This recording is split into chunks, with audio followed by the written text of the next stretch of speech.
اور ان انگلیوں کو پکڑ کر چلانے والے کا آج فاتحہ رسالہ ثواب کا جو یہ اہتمام کیا گیا، ہمارے نانا جان مرحوم عبدالستار صاحب جنہوں نے اپنی انگلیوں کو پکڑا کر کے ہمیں چلنا سکھایا، آج انہی کی دعائیں ہیں کہ الحمدللہ یہ فقیر قادری مجمع میں بیٹھ کر عوام کو جو ہے سماعت جو ہے عوام کے سامنے جو بولنے کی طاقت و قوت ہے، یہ انہی بزرگوں کا کرم ہے، ورنہ ہمارے پاس تو کچھ نہیں ہے، بس حضور کی محبت دل میں ہے، والدین کا کرم ہے، ہمارے نانا جان شامل ہیں۔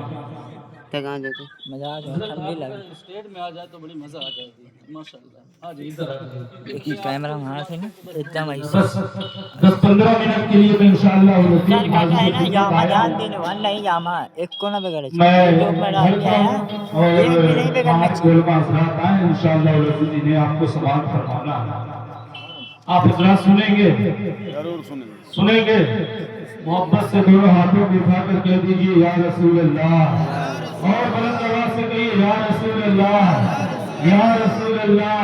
اب ایک مرتبہ پورا مجمع کہہ دے لبیک یا رسول اللہ، لبیک یا رسول اللہ۔ کوئی گل باقی رہے گا نہ چمن رہ جائے گا، بس رسول اللہ کا دین حسن رہ جائے گا، اور ترش و کم خواب کی پوشاک پر نازا نہ ہو، اس تنے بے جان پر خاکی کفن رہ جائے گا۔ اور یہ شعر خاص کر جو ہے ہمارے نانا جان کے گھر والے نانا جان ہیں سب بیٹھے ہوئے ہیں، مراجعہ فرمائیں۔ نانا جان اپنی قبر میں ہے لیکن اپنے بچوں سے یہ فرمائش کر رہے ہیں، یہ اپنے بچوں سے فرمائش کر رہے ہیں کہ میں تو چلا گیا لیکن بیٹا میری بھی اس معاملات پہ خواہشات ہیں۔ آپ اپنی قبر میں فرما رہے ہیں کہ جاتا ہوں میں دنیا سے مجھ کو نہ بھلا دینا، جاتا ہوں میں دنیا سے مجھ کو نہ بھلا دینا، اور جب یاد میری آئے بخشش کی دعا کرنا۔ جاتا ہوں میں دنیا سے مجھ کو نہ بھلا دینا، جب یاد میری آئے بخشش کی دعا کرنا، اور تم چاہتے ہو مجھ کو مل جائے اگر جنت، تم چاہتے ہو مجھ کو مل جائے اگر جنت، تو قرآن مقدس کو پڑھ کے سنا دینا، قرآن مقدس کو پڑھ کے سنا دینا۔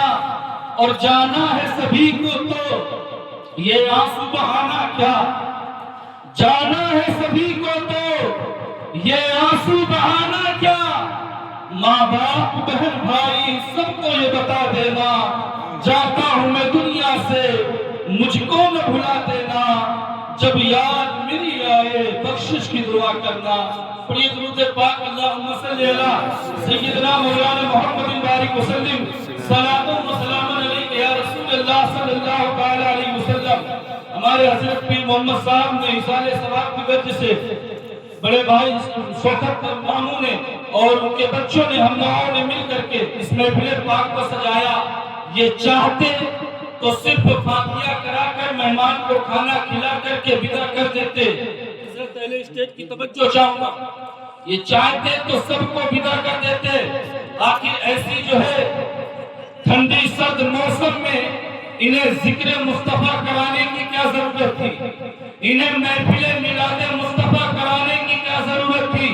یہ کیوں اتنا مجمع کو بلائے، یہ کیوں اتنا پنڈال خرچ کوئی پنڈال لگوائے، یہ کرسیاں رکھی، یہ سامیانے ہوئے، یہ علماء کرام کا جمع غفیر بلایا، آخر کیوں اتنا روپے خرچ کیا؟ یہ روپے خرچ کر رہے ہیں درد کسی اور کے ہو رہا ہے، روپیہ یہ خرچ کر رہے ہیں پرابلم کسی اور کو ہو رہی ہے، میلاد مصطفیٰ ہم پڑھ رہے ہیں پرابلم کسی اور کو ہو رہی ہے۔ میرے پیارے ملت کے نوجوان ساتھیوں، اس پر ریسرچ ہوا، اس پر ایک کمیٹی بنائی گئی، اس پر لوگوں نے ریسرچ کیا، آخر کیا وجہ ہے کہ لوگوں کے دلوں سے ذکر پیغمبر کی محفلیں کیوں نہیں کم ہو رہی ہیں، میلاد مصطفیٰ کا ذکر کیوں نہیں مسلمان بند کر رہے؟ یہ سنی جو ہے ہر رجوع کرتے ہیں. اگر تیجا ہے تو ذکر مصطفیٰ, اگر 40واں ہے تو ذکر مصطفیٰ, اگر عتیقہ ہے تو ذکر مصطفیٰ ہے. کہیں غوث کا میلاد کرتے ہیں تو کہیں خواجہ کی چھٹی کرتے ہیں, تو کہیں جو ہے حضرت حسین پاک کی 10ویں مناتے ہیں, تو کہیں حضرت امام جعفر صادق کی 22ویں مناتے ہیں. آخر کیا وجہ ہے, اتنا کیوں خرچ کرتے ہیں؟ تو ایک ہندوستان ہی نہیں بلکہ پوری دنیا والوں نے اس پر کمیٹی بنائی اور ریسرچ کیا, اور جب ریسرچ کرنے کے بعد جب اس مقام پر پہنچے تو صرف ہندوستان ہی نہیں بلکہ پوری دنیا کے بے سائز والے پیجاموں کا ایک ہی جواب تھا کہ جب تک احمد رضا کے قلم کی جوانی باقی رہے گی, ہندوستان سے نہ غوث کی 11ویں ختم ہو سکتی ہے. ماشاءاللہ, سبحان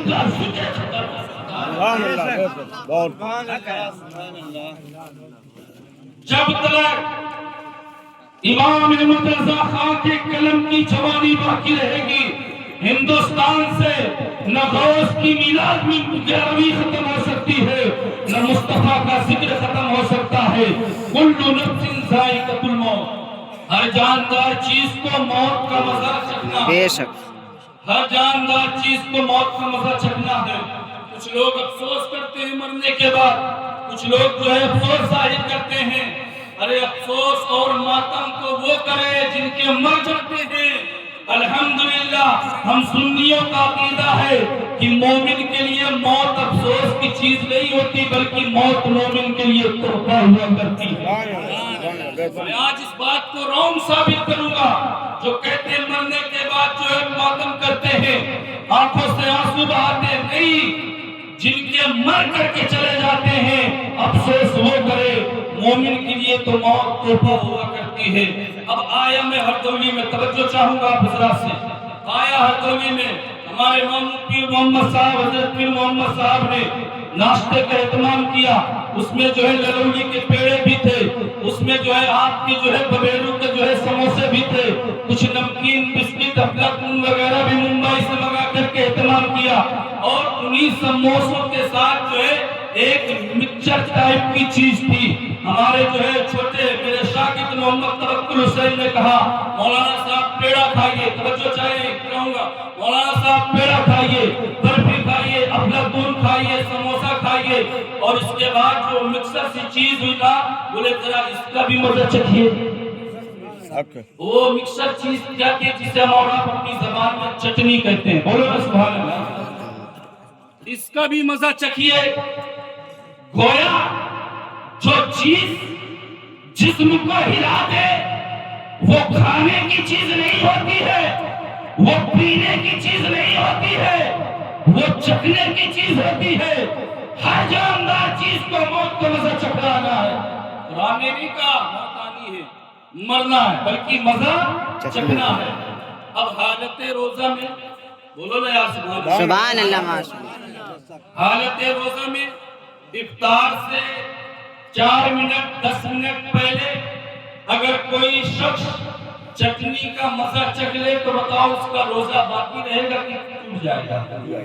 بولو نا یار, ٹوٹ جائے گا, ٹوٹ جائے گا, اور بلند آواز سے بولو. ٹوٹ جائے گا, اور اگر حضرت پیر محمد صاحب کا روزہ ہو تو وہ بھی ٹوٹ جائے گا. ارے حضرت کا روزہ ہے یار, چٹنی میں ٹوٹ جائے گا, ٹوٹ جائے گا. ارے ماشاءاللہ سمجھدار ہے آپ.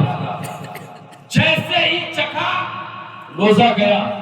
لیکن شریعت میں توجہ چاہوں گا, شریعت میں ویسی عورتوں کو شریعت نے اجازت دی کہ اگر اس کا شوہر ظالم ہو, خاص توجہ, اگر اس کا شوہر ظالم ہو اور اگر اسے یہ احساس ہے کہ جو ہے سالن میں نمک زیادہ ہو جائے گا تو وہ عورت جو ہے اس وقت سالن بنا کر کے نمک کا مزہ ذائقہ چکھ کر تھوک دے, روزہ باقی ہو جائے.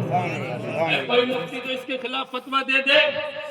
تو جس طریقے سے ایک عورت جو ہے سالن کا ذائقہ چکھ کر کے اپنے روزے کو بچا لیا کرتی ہے, اسی طریقے سے ایمان والا موت کا مزہ چکھ کر پوری زندگی بچا لیا.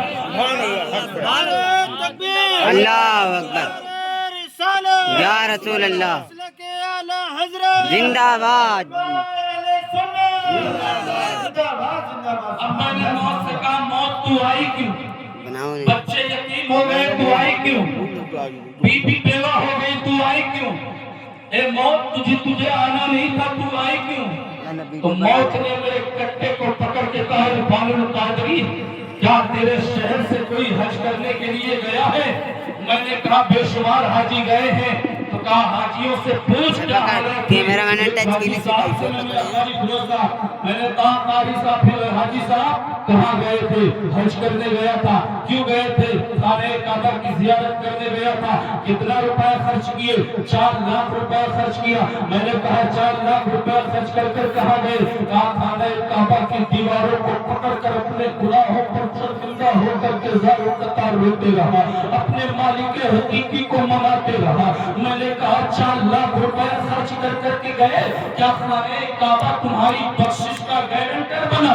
تو کہا نہیں۔ میں نے کہا پھر کہاں گئے؟ کہا صفا مروہ پر گیا۔ میں نے کہا صفا مروہ تمہاری بخشش کا گارنٹر بنا؟ کہا نہیں۔ میں نے کہا پھر کہاں گئے؟ کہا مقام ابراہیم پر 2 رکعت نماز پڑھی۔ میں نے کہا کیا مقام ابراہیم تمہاری بخشش و نجات کا گارنٹر بنا؟ کہا نہیں۔ میں نے کہا پھر کہاں گئے؟ کہا آب زمزم کا پانی پیا۔ میں نے کہا آب زمزم کا کنواں تمہاری نجات کا گارنٹر بنا؟ کہا نہیں۔ میں نے کہا پھر کہاں گئے؟ کہا مینا اور مزدلفہ گیا۔ میں نے کہا مینا اور مزدلفہ کیا تمہاری نجات کا گارنٹر بنا؟ تو کہا نہیں۔ پھر میں نے کہا حاجی صاحب جب نہ خانہ کعبہ تمہاری بخشش کا گارنٹر بنا، نہ مزدلفہ تمہاری بخشش کا گارنٹر بنا، نہ مینا اور مزدلفہ تمہاری بخشش کا گارنٹر بنا، نہ مقام ابراہیم تمہاری بخشش کا گارنٹر بنا، تو پھر کرنے کیا گئے تھے؟ 4 لاکھ روپے خرچ کر کیوں آ گئے؟ تو مولانا صاحب نے مجھے اپنے گلے سے لگا لیا اور زاروں قطار رونے لگے۔ کہا عرفان القادری سن لو، میں نے خانہ کعبہ کی دیواروں کو پکڑ کر کے خوب رویا، لیکن خانہ کعبہ کی دیواریں میری نجات و بخشش کا گارنٹر نہ بن سکے، مزدلفہ میری بخششوں کا گارنٹر نہ بن سکا، مینا عرفات میری بخشش کا گارنٹر نہ بن سکا، لیکن جیسے ہی مکہ شریف سے شہر رسول اللہ پر پہنچا اور گنبد خضرا پر پہلی نظر پڑی تو تربت رسول سے یہ آواز آتی ہے منظر قبری وجبت لو شفاعتی، جس نے میرے قبر کی زیارت کی اس پر میری شفاعت واجب ہے۔ نعرہ تکبیر تکبیر اللہ اکبر، نعرہ تکبیر اللہ اکبر، نعرہ رسالت نعرہ رسالت اعلیٰ حضرت نعرہ تکبیر۔ جس نے میرے قبر کی زیارت کی اس پر میری شفاعت واجب ہو گئی۔ اب توجہ چاہوں گا ہر قومی کے مسلمانوں کہ وہاں 4 لاکھ خرچ کرنے کے بعد اور اس کے بعد صفا و مروہ خانہ کعبہ بخشش کا گارنٹر نہ بنا، لیکن جب شہر رسول اللہ پر پہنچے تو پھر ایمان والوں کی معراج ہوتی ہے اور مصطفیٰ اپنی قبر انور سے فرماتے ہیں جس نے میرے قبر کی زیارت کی اس پر میری شفاعت واجب ہو گئی، لیکن وہاں 4 لاکھ خرچ کرنے پر صرف شفاعت واجب ہوتی ہے، اور ایمان والے کی جو ہے جب روح نکلتی ہے اور قبر میں جاتا ہے تو پھر وہاں چہرے رسول کو دیکھ لیا کرتا ہے، چہرے رسول کو دیکھ لیا کرتا ہے، اور رسول کے چہرے کو دیکھ کر ایک عاشق کہتا ہے یا رسول اللہ، کھڑے منکر نکیر سر پر نہ کوئی حامی نہ کوئی امر، بتا دو آ کر میرے پیغمبر کی سخت مشکل جواب دی۔ اللہ تعالیٰ محفل پاک کے صدقے میں ہمارے نانا جان ابو ستار صاحب کی بے حساب مغفرت فرمائے، ان کی قبر کو تحمل کا کشادگی عطا فرمائے۔ استغفر اللہ ربی من کل ذنب و اتوب الیہ، وآخر دعوانا الحمد للہ رب العالمین۔ السلام